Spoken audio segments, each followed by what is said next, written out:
TDP నేత Ponguru నారాయణకి Nellore rural MLA Anil Kumar Yadav సవాల్ విసిరారు. నెల్లూరు అభివృద్ధిపై చర్చకు సిద్ధంగా ఉన్నానని, ఎవరెంత అభివృద్ధి చేశారో చెప్పాలన్నారు. మంత్రిగా ఉన్న సమయంలో నారాయణ చేసే అభివృద్ధి శూన్యమన్నారు.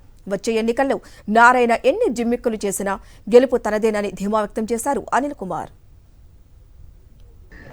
నారాయణ గారికి బహిరంగంగా ఛాలెంజ్ ఇస్తున్నాను. నువ్వు 5 సంవత్సరాలు మున్సిపల్ శాఖ మంత్రిగా ఉన్నప్పుడు ఈ భారతదేశంలో నెల్లూరు మున్సిపల్ కార్పొరేషన్ ర్యాంకింగ్ ఎంత?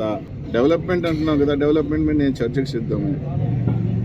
స్కూల్స్, పార్క్స్, హాస్పిటల్స్, ఆఖరికి రోడ్ల విషయంలో కూడా నువ్వు ఎంత రోడ్లు వేసావు, నేను ఎన్ని రోడ్లు వేసిన, నీ హయాంలో ఎన్ని రోడ్స్ జరిగినాయి, నా హయాంలో ఎన్ని రోడ్స్ జరిగినాయి, శాశ్వత నిర్మాణాలు నీ దాంట్లో ఎన్ని జరిగినాయి, నా దాంట్లో ఎన్ని జరిగినాయి, నువ్వు కరెంటు సబ్స్టేషన్స్ ఎన్ని తీసుకొచ్చినావు, నేను వచ్చిన తర్వాత 2 సబ్స్టేషన్స్ కట్టావు, 8 సబ్స్టేషన్స్ తీసుకొచ్చినావు, 133 kV సబ్స్టేషన్ 60 కోట్ల రూపాయలతో శంకుస్థాపన చేస్తాను.